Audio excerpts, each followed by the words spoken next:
স্বাস্থ্য দুরন্তমন। চোখ হলো শরীরের অমূল্য রত্ন, নিতে হবে শিশুর চোখের যত্ন। স্বাগত জানাচ্ছি দুরন্ত স্বাস্থ্য দুরন্তমন অনুষ্ঠানে। আজ আমরা কথা বলবো অপরিণত নবজাতকের রেটিনার সমস্যা নিয়ে। এই বিষয়ে কথা বলার জন্য আমাদের সাথে আছেন শিশু চক্ষুরোগ বিশেষজ্ঞ ডাক্তার নুসরাত শাহরি। আপা, আপনাকে স্বাগত জানাচ্ছি। কেমন আছেন? ভালো আছি। আপনাকে ধন্যবাদ আমাকে এখানে আমন্ত্রণ জানানোর জন্য। আপা, আমরা জানি যে অপরিণত শিশুর নানা ধরনের চোখের সমস্যা হয়, সেখানে রেটিনার সমস্যা আমরা শুনে থাকি। এই বিষয়ে যদি একটু বিস্তারিত বলতেন। আসলে অপরিণত নবজাতকের রেটিনার যে সমস্যাটা, সেটাকে আমরা বলি রেটিনোপ্যাথি অফ প্রিম্যাচুরিটি, বা সংক্ষেপে যদি বলি আরওপি। এটা আসলে হয় হচ্ছে যারা অপরিণতভাবে জন্মগ্রহণ করে, মানে সময়ের আগেই জন্মগ্রহণ করলো, সাধারণত 25 সপ্তাহের আগে, এবং যাদের ওজন থাকে কম মানে 2 কেজির কম, তাদের কিন্তু এই রোগটা হয়ে থাকে।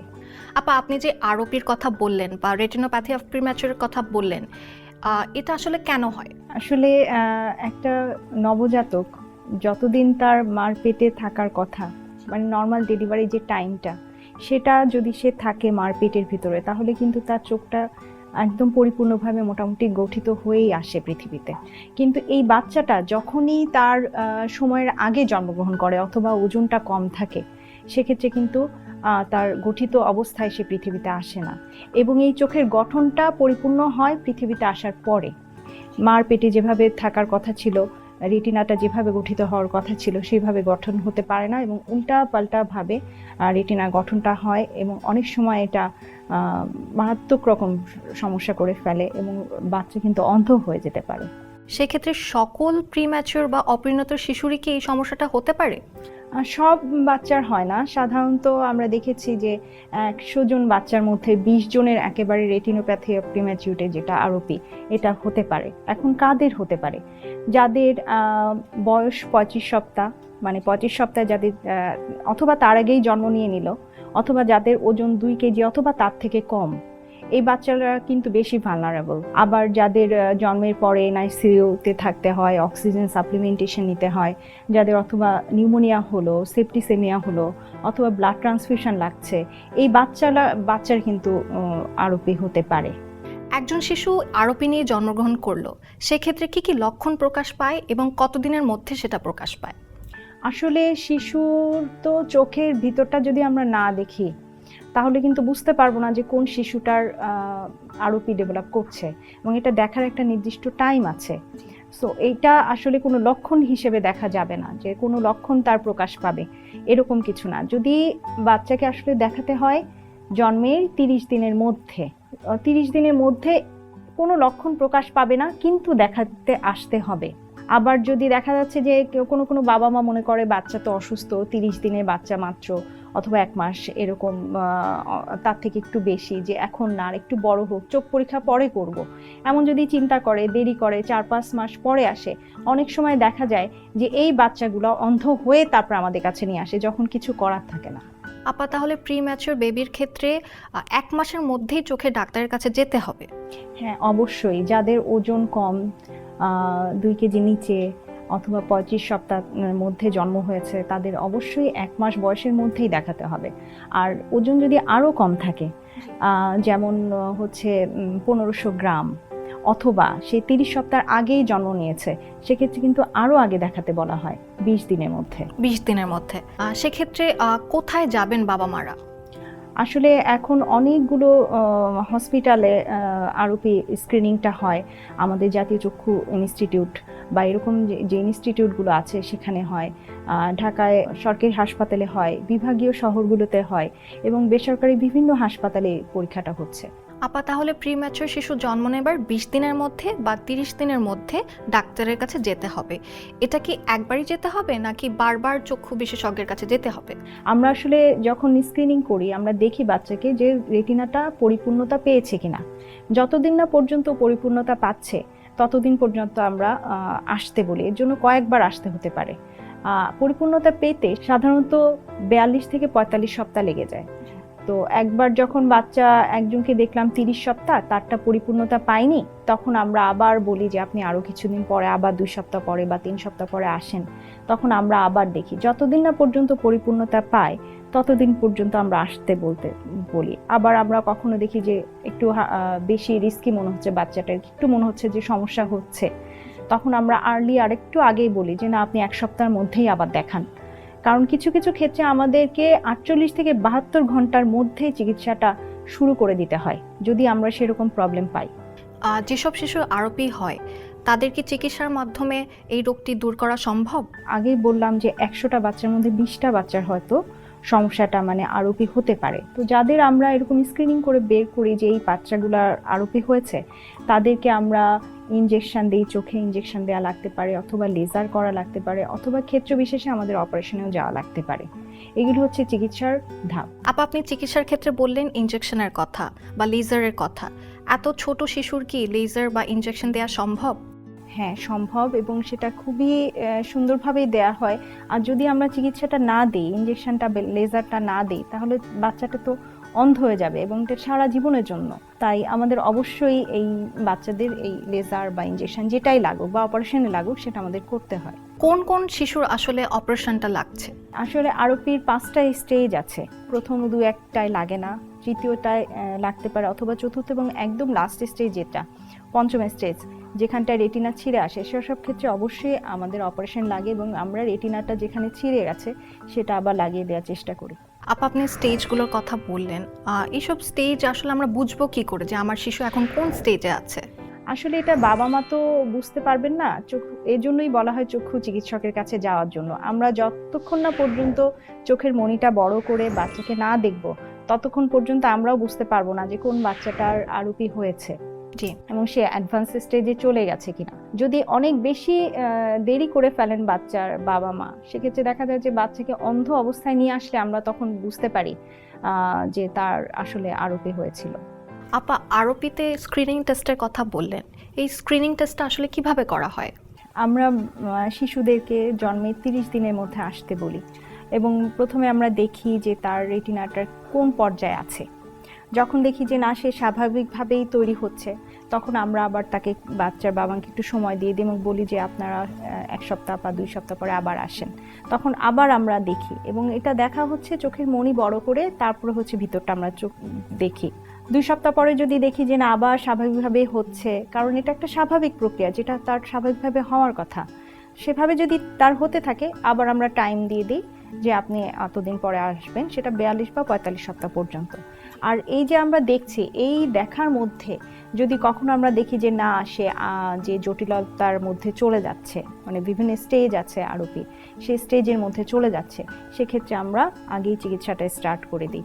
স্টেজ 5টি আছে, 5টার মধ্যে প্রথম স্টেজে আমরা কিছুদিন আবার ওয়েট করে দেখি, যেটা মাত্র সমস্যাটা শুরু হলো, তারপর আবার কিছুদিন পর, সপ্তাহখানেক পর আবার দেখার চেষ্টা করি যে কি হলো, আবার সেটা খারাপ পর্যায়ে যাচ্ছে কিনা, আবার আসতে বলি।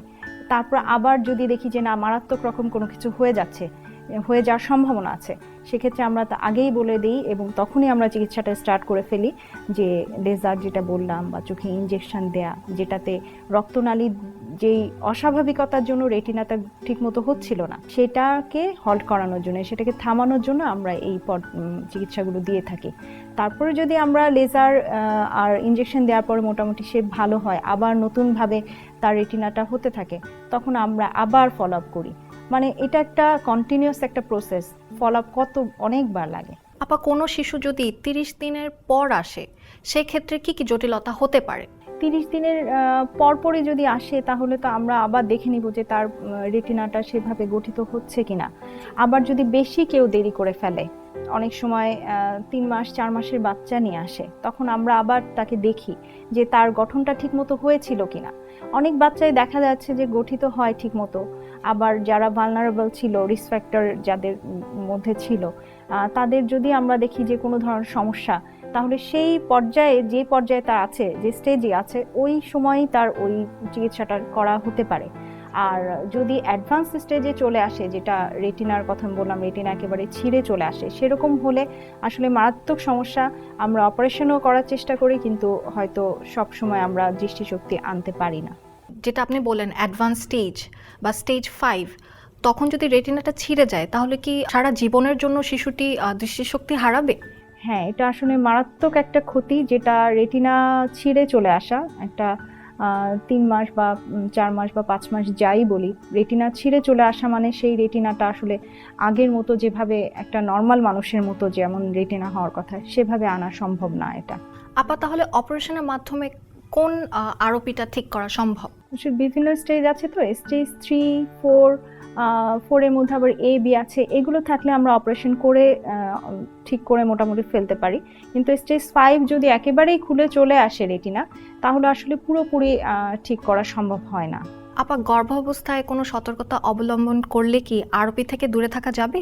আসলে গর্ভাবস্থায় আমরা চেষ্টা করি, গাইনোকোলজিস্টরাও চেষ্টা করেন একটা বাচ্চাকে পরিপূর্ণ হওয়ার পরে ডেলিভারি হওয়ানো। যদি সেটা সম্ভব না হয়, অনেক বাচ্চাই এখন আমাদের অ্যাডভান্স চিকিৎসা বিদ্যার জন্য অনেক আগেই হয়ে যায়। সেক্ষেত্রে আমরা গাইনোকোলজিস্টদের বলি বা তারাও সেটা করেন যে হওয়ার আগে ওনারা স্টেরয়েড জাতীয় ওষুধ দিয়ে থাকেন মাকে, যাতে তারা একটু ম্যাচুরিটিটা পায়। আবার ডেলিভারির সময় যেটা করতে হয় সেটা হচ্ছে যে আমরা জানি যে নাড়িটা কাটতে হয়, সেটা কাটতে হবে 60 থেকে 90 সেকেন্ড পরে, এর আগে না। এর আগে কাটলে আসলে অসুবিধা হয়। সেক্ষেত্রে মায়েরা কি কি সতর্কতা অবলম্বন করতে পারেন গর্ভাবস্থায়? পুষ্টিকর খাবার খাবেন, নিয়মিত চেক আপ করাবেন, তারপর হচ্ছে ওয়েটটা বাড়ছে কিনা সেগুলো খেয়াল করবেন, বাচ্চার মা দুজনই। তারপর হচ্ছে টেনশন কমাতে হবে, প্রেশার থাকলে সেগুলোর চিকিৎসা করাতে হবে, যে ধরনের সমস্যা আছে সেগুলো চিকিৎসা করাতে হবে গর্ভাবস্থাতে। তাহলে হয়তো অপরিণত অবস্থায় নবজাত মানে শিশু জন্মগ্রহণ করবে না। আপা আপনি গর্ভাবস্থায় মায়ের যত্নের কথা বললেন, আর কি কি জায়গায় আমরা সতর্ক হতে পারি? এই যে অপরিণত নবজাতক, এদের কিন্তু শারীরিক অনেক সমস্যা থাকে। জন্মের পরে দেখা যাচ্ছে যে শ্বাস নেওয়া, সাথে সাথে কান্না করা বা শ্বাস নেওয়া, এটা কিন্তু তাদের সমস্যা থেকে যায়। আবার এদের খুব সহজেই নিউমোনিয়া, সেপ্টিসিমিয়া এই ধরনের অসুখ হয়। তাহলে সাথে সাথে চিকিৎসা নিতে হবে যাতে নিউমোনিয়া, সেপ্টিসিমিয়ার মধ্যে না চলে যায়। এনআইসিতে ভর্তি থাকে বাচ্চা অনেক সময়। এনআইসিতে থাকলে অক্সিজেন সাপ্লিমেন্টেশন এখানে একটা গুরুত্বপূর্ণ ফ্যাক্টর, যেখানে অক্সিজেন সাপ্লিমেন্টেশনটা দিতে হবে সঠিক পরিমাণে। জি হ্যাঁ, এটা আমাদের নির্দিষ্ট করে বলা আছে যে 100% দেয়া যাবে না, 94% এরকম কনসেন্ট্রেশনে অক্সিজেনটা দিতে হবে। তারপর যদি কারো ব্লাড ট্রান্সফিউশন লাগে, রক্ত দিতে হয়, শুধুমাত্র দরকার হলে তাকে ব্লাড ট্রান্সফিউশনে দেয়া। তারপরে হচ্ছে তার যে কোনো ধরনের ইনফেকশন সেটা চিকিৎসা করা, এগুলো কিন্তু করতে হবে। না করলে এই ধরনের বাচ্চাগুলোর আরোপি হওয়ার সম্ভাবনা আরও বেড়ে যায়। আপা অপরিণত নবজাতকের আরোপি ছাড়া আর কি কোনো চোখের সমস্যা হতে পারে? শুধুমাত্র যে রেটিনোপ্যাথি অফ প্রিম্যাচুরিটি তা না, জন্মগত ত্রুটি নিয়েও একটা বাচ্চা আসতে পারে, যেহেতু সে সময়ের আগেই চলে এসেছে পৃথিবীতে। জি আবার দেখা যাচ্ছে যে এই বাচ্চাদের নেত্রনালীটাও অনেক সময় গঠিত হয় না ঠিকমতো, জন্মের পর থেকে পানি পড়া, ময়লা হওয়া এগুলো থাকে। আবার এই যাদের আরোপি বাচ্চা মানে প্রিম্যাচিউর বাচ্চা অথবা আরোপি বাচ্চা, তাদের কিন্তু পাওয়ারের যেটা দৃষ্টিশক্তির স্বল্পতা, এটা কিন্তু থাকে। তার মানে তার হচ্ছে যে আরোপি হোক বা না হোক, তার কিন্তু পরবর্তীতে এই পাওয়ারজনিত সমস্যা, দৃষ্টিজনিত সমস্যাটা হয়। এজন্য বাচ্চাকে বড় হলেও আবার দেখাতে হয় চিকিৎসকের কাছে। একজন শিশু আরোপি নিয়ে জন্মগ্রহণ করলো, তার কি আরোপির পাশাপাশি আর কোনো চোখের সমস্যা থাকতে পারে?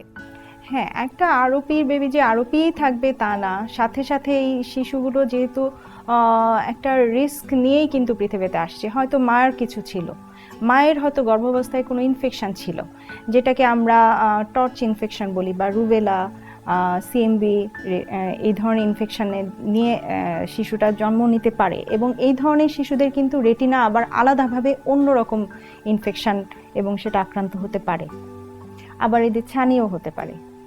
আপা একজন আরোপি শিশু যখন ইনজেকশন নিল, লেজার থেরাপি নিল বা অপারেশন করালো, সেক্ষেত্রে কি পুরোপুরিভাবে সুস্থ হয়ে যাবে, নাকি পরবর্তীতে কোনো ধরনের জটিলতার সে সম্মুখীন হতে পারে? হ্যাঁ, একটা বাচ্চা ইনজেকশন নিলেও বা লেজার নিল বা সার্জারি করলো, এরপরেও কিন্তু তার সমস্যা থাকে। যেমন পাওয়ারজনিত যে সমস্যাটা, সেটা কিন্তু বাচ্চার থাকে এবং পরবর্তীতে তার চশমা লাগে। এছাড়া আবার দেখা গেছে যে বাচ্চা যখন বড় হয় অনেক সময় রেটিনাটা আবার সমস্যা করে। এজন্য আমরা একটা কিছুদিন পর পর 6 মাস 1 বছর পর পর এই ধরনের বাচ্চাগুলোকে আবার আমরা আসতে বলি যে তার পাওয়ারের সমস্যা হচ্ছে কিনা, অথবা রেটিনাতে আবার কোনো সমস্যা শুরু হলো কিনা। আবার কখনো কখনো এই ধরনের যেটা অ্যাডভান্স স্টেজ যেটা আরোপি, সেটা আরও জটিলভাবে নিয়ে আসতে পারে। চোখের প্রেশার বেড়ে যায়, চোখে ছানি পড়ে যায়, জি, এগুলো নিয়েও বাচ্চা আসতে পারে। সেক্ষেত্রে তখন আমাদের করণীয় কি? যেটা তার সমস্যা হচ্ছে সেগুলো চিকিৎসা করি। যদি তার প্রেশারটা বেড়ে যায়, চোখের প্রেশারের জন্য আমরা ড্রপ দেই। ড্রপ দিয়ে যদি দেখা যাচ্ছে না সেটা নিয়ন্ত্রণে আসছে না, তখন আবার আমরা অপারেশনে যাই। সেটা প্রেশার কমানোর জন্য অপারেশন। আমরা প্রেশারটা কমানোর চেষ্টা করছি। হ্যাঁ। আর যে ছানির কথা বললেন সেক্ষেত্রে? ছানি হলে বয়স হিসেবে আমরা ছানিটা অপারেশন করে ছানিটা ফেলে দিই এবং আমরা অপারেশনের মাধ্যমে সেখানে লেন্স প্রতিস্থাপন করে থাকি। আপা, আরোপের চিকিৎসায় অপারেশনের কথা বললেন, সেক্ষেত্রে অপারেশন পরবর্তী যত্ন আসলে কেমন হওয়া উচিত? আসলে ছোট্ট একটা বাচ্চা আমরা চোখে অপারেশন করছি এবং এটা খুবই জটিল একটা অপারেশন। রেটিনা অপারেশন কিন্তু খুবই জটিল। তো এই ধরনের বাচ্চা রেটিনা অপারেশনের পরে ঠিকমতো ড্রপ দেয়া, তারপর হচ্ছে আমরা নির্দিষ্ট সময় বলে দিই যে পানি দেওয়া যাবে না, তারপর হচ্ছে নির্দিষ্ট সময় পর পর দেখানো চিকিৎসককে যে কি অবস্থায় আছে। তার পরবর্তীতে আবার যেহেতু বললাম যে পাওয়ারের সমস্যাটা হয়ে যায়, সেটা হলো কিনা সেটা দেখানো, অথবা যে অপারেশন হলো সেগুলোর কোনো জটিলতা হলো কিনা। এর জন্য আমরা কিন্তু একটু শর্ট ফলো আপ দিই, 1 মাস 2 মাস 3 মাস পর পর দেখানো। এই আসতে হয়, বাবা মাকে বাচ্চাকে নিয়ে আসতে হয় যে তার কোনো ধরনের কোনো খারাপের দিকে যাচ্ছে কিনা। আবার অনেক সময় ইনফেকশন হয়ে যায়, সেক্ষেত্রে আবার আমরা সেটার পদ্ধতিতে সেটার জন্য যে চিকিৎসা সেটা আবার স্টার্ট করে থাকি। শিশু স্টেজ অনুযায়ী ফলো আপে আসবে। হ্যাঁ, স্টেজ অনুযায়ী তাকে আমরা সেভাবে দেখব। তার জন্য যেটা লাগে, যে যাকে আমরা ফলো আপে দেখব যে শুধুমাত্র গঠিত হচ্ছে কিনা অথবা পরবর্তী ধাপে যাচ্ছে কিনা, এই জন্য তাদের নিয়মিত ফলো আপে আসতে হবে। আপা, আজকে আমরা আরোপি এবং এর চিকিৎসা সম্পর্কে অনেক গুরুত্বপূর্ণ তথ্য জানলাম। আশা করি এগুলো আমাদের কাজে লাগবে। বাবা মায়ের উদ্দেশ্যে যদি আপনি সংক্ষেপে কিছু বলেন। একটা শিশু তার পরিবারের জন্য অনেক মূল্যবান। শিশুটা অপরিণতভাবে জন্মগ্রহণ করার জন্য এত মূল্যবান একটা শিশুর চোখ যদি অন্ধ হয়ে যায়, এটা আসলে পরিবারের জন্য খুব খারাপ এবং দেশের জন্য খুব খারাপ। তো শুধুমাত্র অপরিণতভাবে জন্মগ্রহণ করার জন্য এবং সচেতনতার অভাবে যে তাকে চিকিৎসকের কাছে 30 দিনের মধ্যে আনতে হবে, এইটুক না জানার জন্য যদি কোনো শিশু অন্ধ হয়ে যায় সারা জীবনের জন্য, সেটা তো আসলে কারোর কাছে কাম্য নয়। এটা আমরা কখনো হতে দিব না, আমরা জ্ঞানত এটা হতে দিব না। সব বাবা মার কাছে আমার অনুরোধ, তারা যেন যদি জেনে থাকেন তাহলে সঠিক সময় সঠিক চিকিৎসার মাধ্যমে যদি আরোপি হয়ে থাকে সেটি চিকিৎসা নিতে আসা এবং স্ক্রিনিংয়ে আসা, এটার জন্য অবশ্যই তারা যেন আসেন। আপা, আপনাকে অসংখ্য ধন্যবাদ আমাদেরকে সময় দেবার জন্য। আপনাকেও ধন্যবাদ। আজ এ পর্যন্তই। কথা হলো অপরিণত নবজাতকের রেটিনার সমস্যা নিয়ে। আগামী পর্বে আবার দেখা হবে নতুন কোনো অতিথির সাথে নতুন কোনো বিষয় নিয়ে। ততক্ষণ পর্যন্ত ভালো থাকুন, সুস্থ থাকুন এবং শিশুদের যত্নে রাখুন। দুরন্ত। ফেসবুকে ফলো করো এবং ইউটিউবে সাবস্ক্রাইব করো দুরন্ত টিভি।